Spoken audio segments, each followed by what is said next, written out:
Fala pessoal, vamos continuar então nosso assunto de indicadores e vamos falar agora sobre variáveis componentes dos nossos indicadores e também vou falar um pouco dos aspectos qualitativos, né? O que precisa ter um indicador de desempenho para ele ser considerado um bom indicador, ou seja, vamos falar das qualidades de um bom indicador de desempenho. Então, variáveis componentes e qualidades de um bom indicador. Esses são os temas aqui da nossa videoaula de hoje, ok? Então vamos avançar no material. Então, variáveis componentes dos indicadores, que costuma cair em prova, é o que o TCU aponta, né? Então, o Tribunal de Contas da União, por meio do Manual aí de Técnicas de Auditoria, que trata sobre indicadores de desempenho e mapa de produtos, ele diz que as variáveis componentes dos indicadores são o custo, tempo, qualidade e quantidade. Então, o indicador ele vai estar relacionado justamente aí com mensurar custo unitário, custo total programado, o tempo, ou seja, os prazos estabelecidos, o tempo por uma tarefa, vai mensurar a qualidade, satisfação do cliente, padrões de qualidade, produção total e demanda atendida. São variáveis aí componentes dos indicadores. Então, de acordo com o Tribunal de Contas da União, os indicadores de desempenho são compostos pelas seguintes variáveis: custo, ou seja, vai estar relacionado com quanto está custando a ação, qual o custo unitário, qual o custo global, o tempo, o programa ou a ação está dentro do prazo estimado, cada tarefa está sendo executada em quanto tempo, quantidade, se a produção total atingiu os números esperados e se a demanda dos usuários está sendo atendida, e qualidade, os clientes estão satisfeitos, os requisitos de qualidade estão sendo observados. Então, de acordo com o Tribunal de Contas da União, essas são as variáveis aí componentes dos indicadores de desempenho. Então, os indicadores de desempenho eles são compostos por essas variáveis. Ou eles estão mensurando aí custo, tempo, né, qualidade, enfim. E aí são variáveis que compõem aí os nossos indicadores. Maravilha? Então volta na tela. Então só para fechar, então nós temos aí custo, tempo, quantidade e qualidade, que são as variáveis componentes aí dos indicadores de desempenho. Então esse aqui é um assunto bem tranquilo, tá, pessoal? As bancas costumam cobrar essa fonte do Tribunal de Contas da União, então eu nem vou trazer outras teorias, porque nunca vi cobrando. Então, para a prova, a gente vai levar essas 4 variáveis componentes aí. E aí, indo além, vamos também falar sobre as qualidades desejáveis de um indicador de desempenho. Então, o que o indicador precisa ter para ele ser classificado como um indicador bom, um indicador aí, de fato, que represente, né, o desempenho da minha instituição. Então, de acordo com o TCU, com o Tribunal de Contas da União, a partir desse manual de 2010, as qualidades desejáveis para os indicadores de desempenho são usadas como critério para analisar indicadores existentes e para selecionar os melhores indicadores em um conjunto maior. Então, o que acontece? O que são qualidades desejáveis de um bom indicador, pessoal? Olha aqui comigo. São critérios que eu vou utilizar para selecionar os meus indicadores. Então, no processo de construção, de definição de indicadores de desempenho dentro das nossas organizações, nós teremos que ter critérios para selecionar os indicadores. E aí a gente vai fazer essa avaliação em relação às suas qualidades para saber se o indicador é bom ou não para aquela instituição. Maravilha? Então voltem na tela. Então a relação que eu vou passar aqui para vocês, ela não é exaustiva, tá, pessoal? Então, mas ela apresenta as qualidades mais importantes que os indicadores de desempenho devem apresentar. Então, de acordo com o Tribunal de Contas da União, o indicador tem que possuir a qualidade de validade. Então, é o grau segundo o qual o indicador reflete o fenômeno que está sendo medido. Então, o indicador de desempenho deve ser a expressão dos produtos essenciais de um processo. O enfoque deve ser nos produtos e nos resultados. Assim, o indicador de desempenho deve medir aquilo que é produzido, seja produto intermediário ou final, além dos resultados, além dos outcomes aí. Então, o meu indicador ele tem que ser válido, pessoal. Olha aqui comigo. Ele tem que ter uma validade, ele tem que medir de fato aquilo que eu estou observando, né? Os produtos, os serviços gerados. Então, uma qualidade desejável para o indicador de desempenho é que ele seja válido, ok? Voltem na tela. Acompanhando o material. Além disso, o indicador também tem que apresentar a comparabilidade, a propriedade de possibilitar comparações ao longo do tempo e entre diferentes objetos de auditoria. Então olha aqui comigo, galera. O indicador de desempenho não é um instrumento para avaliar o desempenho de uma instituição, para saber se o desempenho está bom ou ruim. Então, para eu saber se aquele resultado é bom ou ruim, eu tenho que comparar com outro parâmetro, né? Então, o indicador de desempenho, ele tem que apresentar a qualidade de ser comparável, para eu saber se aquele resultado do indicador é um resultado bom ou ruim. Então, tem que ter uma comparabilidade, uma característica aí de comparação entre outros resultados. Maravilha? Então, volta na tela. Estabilidade. Meu indicador tem que ser estável, ou seja, as variáveis componentes do indicador, né, nós vimos aí 4 variáveis componentes, devem ter estabilidade conceitual. Sua forma de cálculo não deve variar no tempo, bem como devem ser estáveis os procedimentos de coleta de dados para sua apuração. Essas são condições necessárias ao emprego de indicadores para avaliar o desempenho ao longo do tempo. Então, olha aqui comigo, o indicador ele tem que ser estável. Então não adianta eu medir aqui hoje quantidade de horas de estudos e amanhã eu vou medir, sei lá, quantidade de páginas estudadas. Então não está sendo estável o meu indicador. Então eu tenho que ter uma estabilidade aí na variável que eu estou mensurando por meio daquele indicador. Além de permitir a comparação, além de permitir outras qualidades aí que o indicador deve ter. Maravilha? Volta na tela. Homogeneidade. Então, na construção de indicadores, devem ser consideradas apenas variáveis homogêneas. Por exemplo, ao estabelecer o custo médio por uma auditoria, que é o exemplo do TCU que ele traz, deve-se identificar os diversos tipos de auditoria, já que para cada tipo tem-se uma composição de custo diversa. Então, o indicador ele tem que apresentar uma variável aí homogênea. Praticidade. Garantia de que o indicador realmente é útil para o monitoramento e a tomada de decisões. Para tanto, deve ser testado, modificado ou excluído quando não atender a essa condição. Então, o indicador, galera, tem que ser prático. Não adianta eu criar aquele indicador impossível, que ele é bonito na teoria, só que ele é impossível de colocar na prática e ele não vai mensurar o que eu quero. Então, o indicador ele tem que ser prático, ele tem que funcionar na prática aí, beleza? Volto na tela. Independência. O indicador deve medir os resultados atribuíveis às ações que se quer monitorar, devendo ser evitados indicadores que possam ser influenciados por fatores externos. Então, o indicador ele tem que ter a sua independência, ele tem que apresentar um resultado imparcial para que o tomador de decisão utilize aquela informação da melhor forma possível, sem nenhum tipo de viés. Confiabilidade. A fonte de dados utilizadas para o cálculo do indicador deve ser confiável, de tal forma que diferentes avaliadores possam chegar aos mesmos resultados. E seletividade. Deve-se estabelecer um número equilibrado de indicadores que foquem os aspectos essenciais do que se quer medir. Além disso, compreensão. O indicador deve ser de fácil compreensão e não envolver dificuldade de cálculo de uso. Indicadores que medem mais de uma variável e apresentam métricas não intuitivas podem ser usados e às vezes devem sê-lo quando tem aceitação e validade. Então, o que eu quero dizer é o seguinte, o indicador ele tem que ser compreensível por aquela pessoa que utiliza. Eu posso até utilizar indicadores mais robustos, um pouco mais complexos, mas aqueles indicadores complexos eles têm que ter uma validade, tem que ser representativo, mas no geral o indicador tem que ser compreensível, de fácil interpretação. Maravilha? Volta na tela. Completude. Os indicadores devem representar adequadamente a amplitude e a diversidade de características do fenômeno monitorado, resguardado o princípio da seletividade e da simplicidade. Economicidade. As informações necessárias ao cálculo do indicador devem ser coletadas e atualizadas a um custo razoável, quando comparado com a utilidade gerencial da informação que ele fornece. Pessoal, olha só, o que significa essa economicidade do indicador?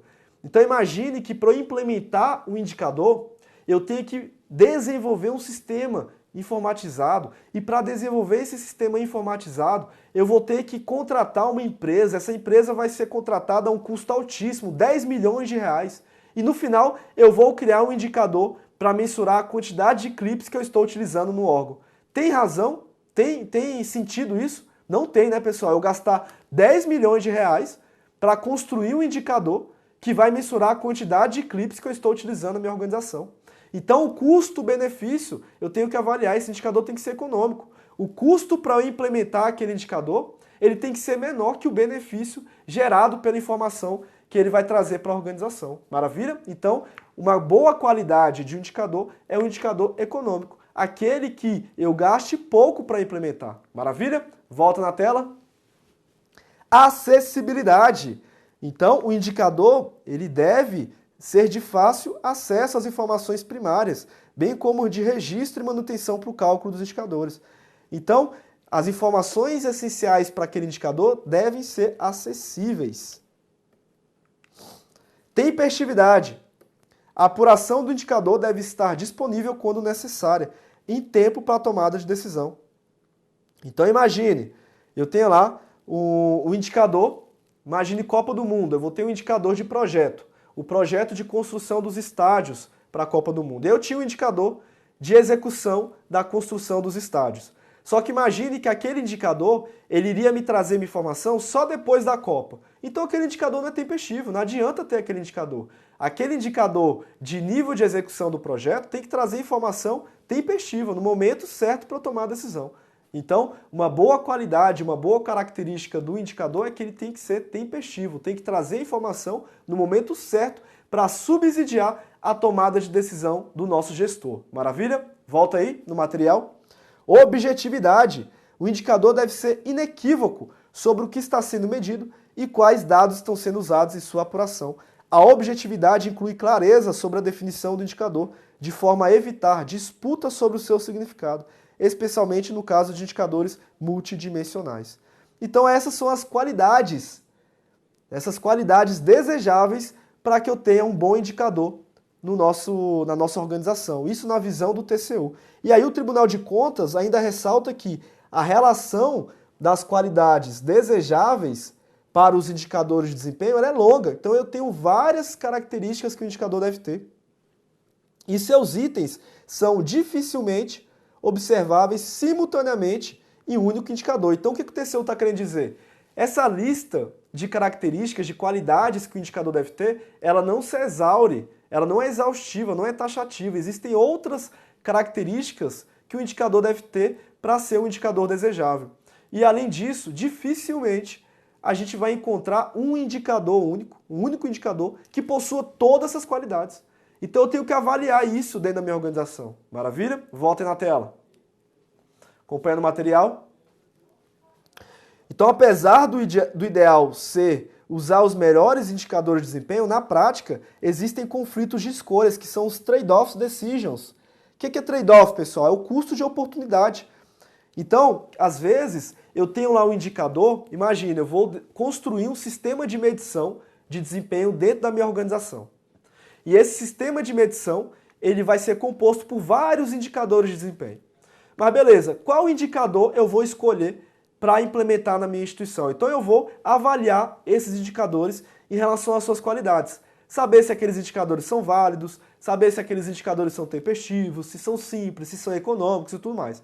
Só que dificilmente todos os indicadores apresentarão todas as qualidades.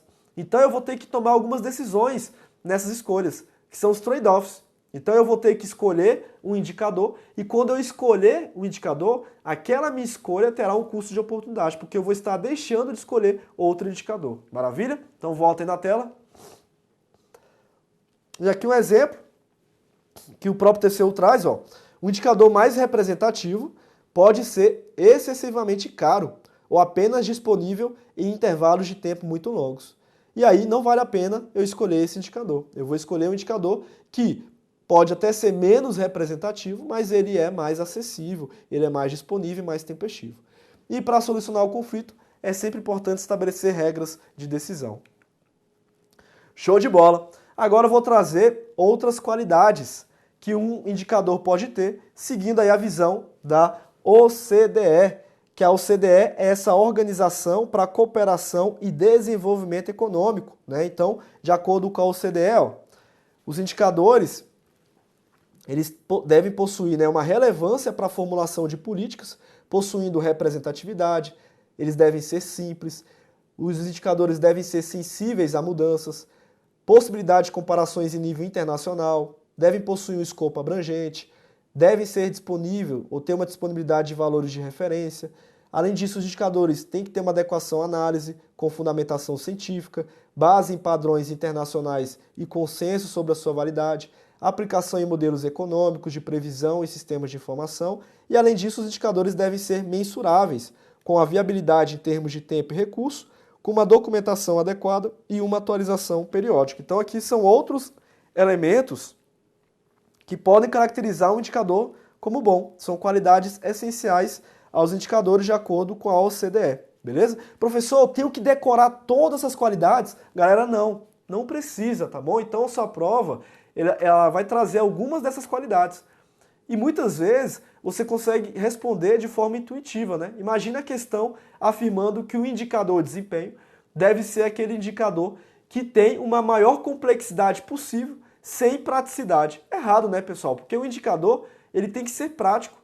Ele não tem que ser aquele indicador impossível de ser coletado. Ele tem que ser aquele indicador que seja viável de ser coletado. Então, muitas das questões que envolvem qualidade, né, características, ou seja, atributos de um bom indicador, a gente consegue responder aí com uma certa margem de intuição. Mas é sempre bom ter em mente essas qualidades para um bom indicador de desempenho. Voltem na tela. E aí, de acordo com o Ministério do Planejamento, Desenvolvimento e Gestão, né, que é o antigo Ministério do Planejamento, Orçamento e Gestão, nós também temos aí uma relação de qualidades desejáveis de um indicador de desempenho, perfeito?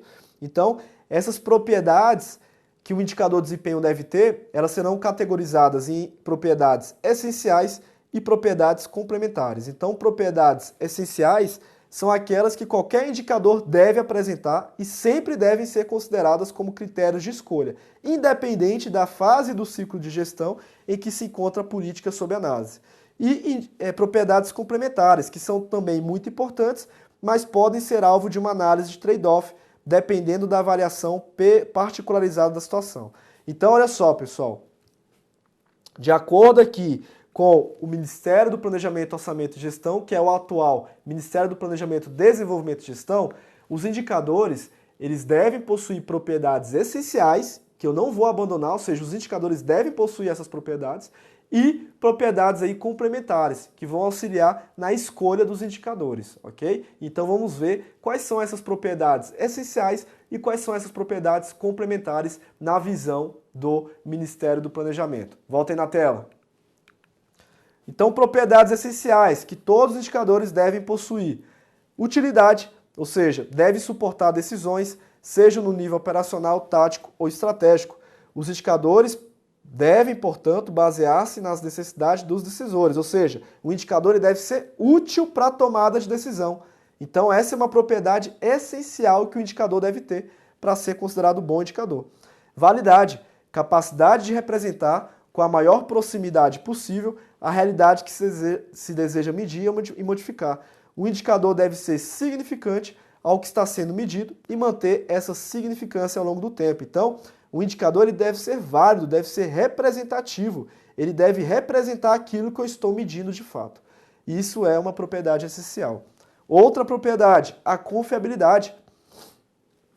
Então, os dados que serão utilizados para alimentar aquele indicador devem ser dados confiáveis, fidedignos. Então, os indicadores devem ter origens em fontes confiáveis, que utilizem metodologias reconhecidas, transparentes de coleta, processamento e divulgação.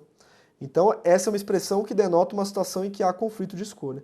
E, por último, a disponibilidade. Os dados básicos para mensurar, ou seja, para alimentar aquele indicador, eles devem ser de fácil obtenção, eles devem estar disponíveis. Então essas, pessoal, são as 4 propriedades, olha aqui comigo, são as 4 propriedades básicas, essenciais, que o indicador deve apresentar. Então o indicador, ele deve ser útil, deve ter validade, deve ser disponível, né? Deve ter essa disponibilidade dos dados e essa confiabilidade. Maravilha? Voltem na tela. E, além disso, nós temos propriedades também complementares, como a simplicidade. Os indicadores devem ser de fácil obtenção, construção, manutenção, comunicação e entendimento pelo público geral, seja ele interno ou externo. Clareza. Então o indicador ele tem que ter uma clareza aí na sua apresentação. Às vezes, para construir um indicador, eu acabo tendo uma fórmula muito complexa que pouca gente entende, e isso não é o ideal. Eu tenho que ter uma clareza nisso. Outra característica complementar, sensibilidade, capacidade que o indicador possui de refletir tempestivamente as mudanças decorrentes das intervenções realizadas. Então, o indicador ele deve ser sensível às mudanças, ele tem que ter uma certa flexibilidade e sensibilidade.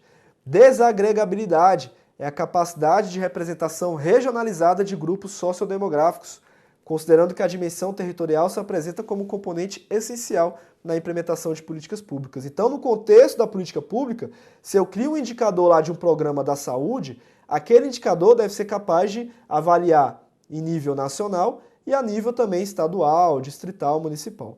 Economicidade, que nós já falamos, que é a capacidade do indicador de ser obtido a custos módicos. O que são custos módicos, pessoal? Então, custos que sejam passíveis aí de serem suportados pela nossa organização. Então, a relação de custo-benefício do meu indicador deve ser uma relação boa, ou seja, eu tenho que ter um custo baixo para implementar aquele indicador em relação ao benefício que será gerado por meio daquele indicador. Estabilidade, que já falamos também, que é a capacidade de estabelecimento de séries históricas estáveis, que permite o monitoramento e comparação, e por último a mensurabilidade, o indicador deve ser mensurável quando necessário. Maravilha? Então essas são as propriedades complementares, de acordo com o Ministério do Planejamento aí, que o indicador deve possuir. E aí, para a gente fechar a nossa videoaula de hoje, vamos resolver questões para fixarmos tudo que a gente aprendeu aqui. Primeira questão aí, ó. Considerando que os indicadores de desempenho, ferramentas básicas para o gerenciamento do desempenho organizacional, fornecem informações fundamentais para a tomada de decisão. Assinale a opção correta a respeito dos indicadores de desempenho. Letra A. Os indicadores financeiros são excelentes medidas para designar os resultados futuros de uma organização. Letra B. Entre os requisitos para a escolha dos indicadores, inclui-se disponibilidade, estabilidade, simplicidade, rastreabilidade, baixo custo de obtenção e representatividade. Letra C. Por meio de indicadores que são valores qualitativos, obtém-se informações sobre as características, os atributos e os resultados de um produto ou serviço, sistema ou processo. Letra D de dado. A medição da proporção de recursos consumidos em relação às saídas dos processos é realizada por meio de indicadores estratégicos. E letra E. Os indicadores de capacidade direcionam-se às medidas de satisfação dos clientes e às características do produto ou serviço. E aí, pessoal, o gabarito é a letra B de bola. Vamos fazer alguns comentários em relação aos outros itens. Letra A. Os indicadores financeiros são excelentes medidas para designar resultados futuros. Falso, pessoal. Indicadores financeiros, olha aqui comigo, indicadores financeiros, na maioria das vezes, elas refletem o passado da minha organização, refletem o quanto eu arrecadei de dinheiro, o quanto que entrou de receita, o quanto que gerou despesa. Então, refletem histórico, né? Refletem o histórico de resultados passados e não o futuro. Maravilha? Volto na tela. Letra C. Por meio de indicadores que são valores quantitativos e não qualitativos. Então, indicadores, olha só, os indicadores, o conceito de indicador é o quê? É uma representação quantitativa que também pode ter uma avaliação qualitativa, mas na essência o indicador é uma representação quantitativa, perfeito? Mas eu vou poder sim ter uma análise quantitativa e qualitativa a partir das informações dos indicadores. Volto na tela. Letra D de dado. A medida da proporção de recursos consumidos em relação à saída dos processos é realizada por meio de indicadores estratégicos? Falso, pessoal. Então, olha só, relação entre o que saiu, o que foi gerado, a quantidade de produtos com a quantidade de insumos. Isso é uma relação de eficiência. Então, é um indicador de eficiência que mede essa relação entre o que foi gerado, a quantidade de produtos, a quantidade de saídas, com a quantidade de insumos utilizados. É uma relação de eficiência. Volto na tela. E por último aí a letra E, os indicadores de capacidade direcionam-se às medidas de satisfação dos clientes e às características do produto ou serviço. Errado, né, pessoal? Não é indicador de capacidade. O indicador de capacidade está relacionado ao quanto que eu vou produzir em uma unidade de tempo. Então, por exemplo, na fábrica de carro, quantidade de carros produzidos por hora. Isso é um indicador o indicador de capacidade do processo. O indicador de capacidade, ele vai medir essa relação em relação a uma unidade de tempo. Maravilha? Volta aí no material. Próxima questão. Os indicadores de desempenho organizacional são ferramentas utilizadas para o diagnóstico da situação, o monitoramento da execução e a avaliação de alcance de metas. Correto, pessoal? Indicadores servem para isso, para diagnosticar uma situação, para saber se eu estou cumprindo o que eu tinha planejado, monitorar a execução e avaliar o alcance das metas definidas lá no planejamento. Próxima questão. Custo, tempo, quantidade e qualidade são variáveis empregadas na construção de indicadores de desempenho. Perfeito! Vimos isso no início da nossa videoaula. As variáveis componentes dos indicadores, que são justamente essas: custo, tempo, quantidade e qualidade. E assim encerramos essa nossa videoaula, pessoal, deixando aqui o nosso momento de reflexão. Um homem de sucesso é aquele que cria uma parede com os tijolos que jogaram nele. Maravilha, pessoal? Então, fiquem com Deus. Bons estudos, pessoal, e até a próxima. Tchau, tchau.